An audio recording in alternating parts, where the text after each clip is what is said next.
the day I got a bonus at work, my husband's sister called me and said, "You need to buy me a car. It's the least you can do." My husband just shrugged and said, "She's family, just do it." I smiled and said, "Sure, I'll get you something even better." Her smile disappeared when she opened the envelope and saw what I really gave her. I work a tough job in finance. I deal with numbers, deadlines, and a lot of stress. The job pays well, but it's not easy. I've had many sleepless nights, missed weekends, and cut short vacations because of work. But it all felt worth it when I finally got a big bonus, $30,000. I was proud of myself. My husband, Nathan, 38, was happy too. We planned to save most of it and maybe take a vacation. Then came Amanda, 32, his younger sister. Amanda is terrible with money. She's never had a real job and always jumps from one failed business idea to another. One year she was selling overpriced oils. Another year she was trying to be a life coach, with no real experience. Even though she's always broke, she still gets her nails done, buys the latest phones, and carries fancy handbags. She never pays for her own car. She always gets someone else to do it, her parents, boyfriends, or guilt-tripping Nathan. I've never liked how she treats him. She uses him, and he lets her. So I wasn't shocked when, just a few hours after I got my bonus, she called. "Amanda, hey, congrats on your bonus, that's amazing." Her voice was fake sweet. She always talked like that when she wanted something. Thanks. I knew something was up. She never calls just to be nice. "Amanda, so, my car's basically dead. You should buy me a car. It's the least you can do." I laughed, thinking it was a joke. Wait, what? "Amanda, you got a big bonus, right? And you don't have kids, so you don't need all that money. It'd be super easy for you to buy me a car. Come on, it's not a big deal." I was shocked. She doesn't even work, and here she was demanding my hard-earned money. Amanda, just no. Then Nathan, sitting nearby, looked up and said something that made me furious. "Nathan, she's family, babe, just do it." Like it was no big deal. Like I was supposed to just give thousands of dollars to someone who refuses to work.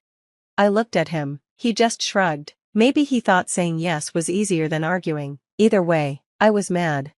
But I didn't yell. I didn't argue. I just smiled. You know what, Amanda? You're right. I should get you something, and I will. Something even better. She paused, then got excited. "Amanda, OMG, really? You're the best." Nathan didn't say anything. He just went back to his phone. But I had a plan. The next day, I drove to Amanda's house. She ran outside, smiling. She thought I was there to give her car keys. She thought she had one. I reached into my bag and pulled out an envelope. She looked confused. "Amanda, what's this?" Open it." She tore it open like a kid opening a gift, then silence. Her smile disappeared. "Amanda, what the hell is this?" It's a fully paid financial literacy course, so you can learn to manage money and buy your own car." She looked like her brain broke for a second. "Amanda, are you serious?" Her face turned red, her fists clenched. She looked like she was about to attack me. Then she screamed, loud and sharp. She threw the envelope at me like it was poison. "Amanda, you are such a selfish, evil B***tch. Then she slammed the door. I stayed calm, turned around, and walked back to my car. When I got home, Nathan was waiting for me, looking annoyed. "Nathan, babe, was that really necessary?" I laughed at him. Are you serious? You told me to buy her something, right? I just made a better choice." Then, because I wasn't done, I added, "Or did you mean I should just give her thousands of dollars for doing nothing?" His mouth shut right away. But that wasn't the end of it. Oh no, Amanda wasn't done yet, and she was about to make things worse. I thought she'd just yell and move on. I was wrong. Because Amanda? She doesn't accept no very well. The next morning, I woke up to 20 missed calls, from Amanda, from Nathan, from my mother-in-law, and even an unknown number. My texts were full of angry messages. I scrolled through them, still half asleep. "Amanda, you humiliated me. Amanda, do you think you're better than me? Amanda, I told Mom what you did. She's furious. Nathan, call me, we need to talk. Unknown number, you're disgusting. I hope you lose everything." Turns out Amanda had posted on Facebook, twisting the whole story to make herself look like the victim. The post said, Money makes people heartless. My own sister-in-law, who just got a big bonus, refused to help me when I needed her. My car's dying, and I asked for help, not for anything fancy, just for a way to get to work. Instead, she gave me a class, like I don't know how to manage money. I've never felt so belittled. I hope karma gets her. The comments were crazy. OMG, what a selfish witch. Money changes people. You deserve better, girl. Some women don't want their husband's family around. Classic manipulation. She's trying to make you feel small. Don't let her. I wanted to throw my phone. The entitlement was shocking. I turned to Nathan, still in bed, scrolling through his phone. Me, did you see what your sister posted? He sighed deeply. Nathan, yeah, she's being dramatic. I'll talk to her. That should have made me feel better, but I knew how these talks went. Nathan would never really stand up to her. He'd try to calm her down, but never say she was wrong. And guess what? Amanda made it worse. Around noon, my phone rang. It was my mother-in-law, Deborah. Now, Deborah wasn't as bad as Amanda, but she'd always supported Amanda's behavior. I answered, knowing what it was about. Deborah, sweetheart, we need to talk about what happened. Sweetheart, that fake, syrupy tone she used when she wanted to guilt-trip me. Me, go ahead. Deborah, I think you should apologize. You know how sensitive Amanda is. She felt humiliated. She felt humiliated? She was the one demanding money from me like I was an ATM. Me, she should feel humiliated. She asked for thousands of dollars, and I gave her a way to earn her own money. I don't regret it. Silence. Then Deborah dropped the real reason for the call. Deborah, look, if you don't want to buy her a car, fine, but maybe loan her some money. She'll pay you back. I laughed, like a full body. Are you kidding me? Laugh. Me, Deborah, has Amanda ever paid anyone back? Silence. Deborah, well, no, but. Me, no. The answer is no. More silence. Deborah, I just don't want this to cause tension in the family. Ah, there it was. It wasn't about Amanda, it was about keeping the peace by giving her whatever she wanted. I took a deep breath. Me, Deborah, I love you, but I'm not giving her money, and I'm not apologizing for not being used. Deborah sighed. Deborah, I just wish you'd reconsider. Me, not happening. And I hung up. By evening, Amanda had gone off the deep end. She showed up at my office. I was in the middle of a meeting when my assistant buzzed in. Assistant, your sister-in-law is here. She says it's an emergency. I stepped outside, and there she was, red-faced, shaking, holding up her phone like it was evidence. Amanda, what the hell is this? I blinked. Me, what? She shoved her phone in my face. It was my own Facebook post. I'd written something earlier after seeing hers. It's funny how some people think family means you owe me money. I worked hard for my success, and I didn't owe anyone anything. If that makes me selfish, fine. The comments on Amanda's post were full of people agreeing with me, and Amanda, she was fuming. Amanda, how dare you make me look bad online? I laughed. Me, oh, sorry, you mean like how you lied about me on Facebook? She opened her mouth, then closed it because she knew I was right, but Amanda doesn't admit when she's wrong. Instead, she crossed her arms and smirked. Amanda, you just made a big mistake. Then she stormed out.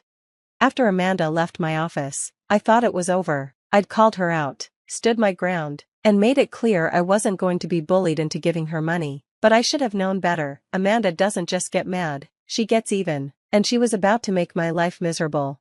2 days later, while Nathan and I were having dinner, my phone buzzed with a fraud alert from my bank. Bank rep, we've noticed suspicious activity on your account. Please call us immediately. I almost ignored it, but something didn't feel right, so I called. That's when my stomach dropped. Bank rep, hi, we flagged some unusual transactions. Someone tried to withdraw $5,000 from your account this morning. Me, what? Bank rep, did you authorize this? Me, no, absolutely not. Nathan looked confused as I put the phone on speaker. Me, where was the withdrawal attempted? Bank rep, it was at a downtown branch, but the teller stopped it because the person didn't have proper ID.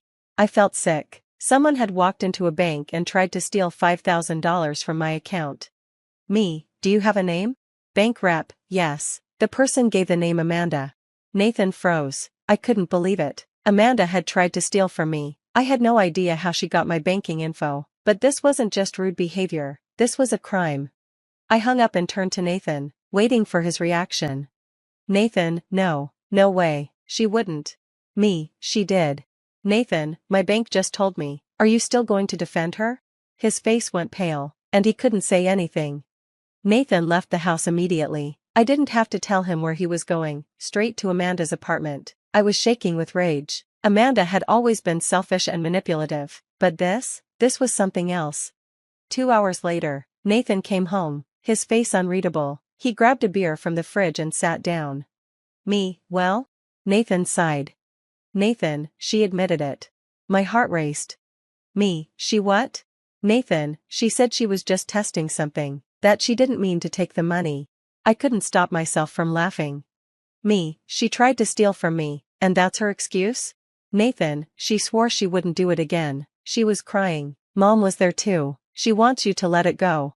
I couldn't believe this. Amanda tried to steal thousands of dollars from me, and Deborah still wanted me to keep the peace? I grabbed my purse and stood up. Me, where are you going? Me, to the police. That's when Nathan's face changed. He wasn't angry or surprised, he was scared. Nathan, wait, just wait. There's something I need to tell you. Something in his voice made me sit back down. Me, what? Nathan looked guilty, like he was about to drop a bomb on me. Nathan, Amanda wasn't the only one who had your banking info. I froze. Me, who else had it? Nathan took a deep breath. Nathan, Mom. I blinked. Me, your mom had my banking info? Nathan swallowed hard. Nathan, I might have given it to her a long time ago. She said she needed it for the family phone plan, but she was only supposed to use it for that. My whole world spun. Nathan had given my banking info to his mother, and now Amanda had somehow gotten her hands on it. Me, so you're telling me your family has had access to my money this whole time? Nathan winced. Nathan, I didn't think they'd do anything wrong with it. I felt sick. How could he be so careless? I had spent years dealing with Amanda's entitlement, with Deborah making excuses for her, and this entire time, they had access to my money, and now Amanda had tried to steal from me? I stared at Nathan, my voice shaking with fury. Me, I'm filing a police report, and I'm changing my account. His eyes widened. Nathan, baby, come on, it's just a mistake. Me, a mistake? A mistake is forgetting my birthday, a mistake is leaving the oven on. This was theft from your wife, and you're still defending them. He didn't answer, he knew he couldn't. Nathan stared at me, opening and closing his mouth like he didn't know what to say. I had just told him I was going to the police, that his sister tried to steal from me, that his mom gave Amanda my banking info, and that I was done being nice, but still, Nathan hesitated like he didn't want to face the consequences. That's when I realized Nathan wasn't on my side. He was still stuck in this delusion that his family could do whatever they wanted, and I'd just take it. Not anymore. I grabbed my keys and my purse. Me, I'm going to the police. Nathan panicked. Nathan, wait, just let me talk to them first. I laughed, actually laughed. Me, talk to them, so they can lie their way out of it? No. I turned to walk out, but Nathan blocked the door.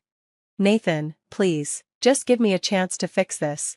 Me, you had a chance. Nathan, you had so many chances. His eyes were desperate, but for the first time, I saw it, he was scared. Not for me, not for Amanda, but for himself, because if I went to the police, his family would be exposed, and so would he. I took a deep breath. Me, fine, you have 24 hours, fix it. I grabbed my things, pushed past him, and walked out. The next evening, Nathan told me he'd arranged a family meeting. I had one condition, it had to be at his parents' house so no one could run away. When we arrived, Amanda was already pacing the room. Deborah sat stiffly on the couch, arms crossed, and Nathan's dad, who usually stayed out of things, stood silently in the corner. Amanda, I don't even know why we're here. I snorted. Me, oh, I think you do. Amanda rolled her eyes. Nathan sat down and ran a hand through his hair. Nathan, okay, we need to talk about what happened. Amanda, nothing happened. Nathan, she's being a psycho. I pulled out my phone. Me, really? Then why did my bank call me about an attempted withdrawal in your name? Amanda's face turned red. Amanda, I was just seeing if it would go through. I wasn't actually taking anything. I laughed. Me, you literally walked into a bank and tried to steal from me. That's called fraud. Amanda looked to Deborah for backup, and like clockwork, Deborah jumped in. Deborah, let's not use words like steal and fraud, okay? This is a misunderstanding. I turned to Nathan. Me, this is what you wanted to fix, them making excuses? Nathan rubbed his face, looking exhausted. Then, for the first time, Nathan's dad spoke. Nathan's dad, did you do it? His voice was low, serious. Amanda froze. That's when I saw how much she feared him. Amanda, I didn't mean to. Nathan's dad, did you do it? Silence. Then she nodded. Nathan's dad exhaled, then turned to Deborah. Nathan's dad, you let this happen. Deborah's eyes widened. Deborah, don't you dare blame me for this. Nathan's dad, you gave her access to their bank info, and you let this girl think she was entitled to their money. Now she's trying to commit fraud. This is your fault. Deborah was stunned, never having been called out before. She turned to Nathan, desperate. Deborah, tell him we were just trying to help Amanda. Nathan was stone-faced. Nathan, Mom, I can't defend this. Amanda shrieked. Amanda, are you kidding me? She turned to me, furious. Amanda, this is your fault. You turned Nathan against me. You ruined everything. And then she lunged at me. I barely had time to react before Nathan's dad grabbed her. Nathan's dad, enough. Amanda screamed like a child being scolded. That's when I realized she wasn't sorry. She was just angry she got caught. I pressed charges. Nathan didn't stop me. Amanda got a slap on the wrist, community service, a fine, and mandatory financial counseling. But the real punishment? Deborah cut her off. Nathan's dad was done. He told Deborah, either you stop enabling Amanda, or I leave. And suddenly, Deborah wasn't so supportive anymore. Amanda moved out. She got a job for the first time in her life. She hated me for it, but I was free. Nathan tried for weeks to fix things, but the truth was, I couldn't forgive him. He had betrayed my trust, not just by giving my banking info to his mom, but by consistently taking their side over mine. One night, after another pointless fight, I finally said it. Nathan, I don't love you anymore. He looked devastated, but he knew.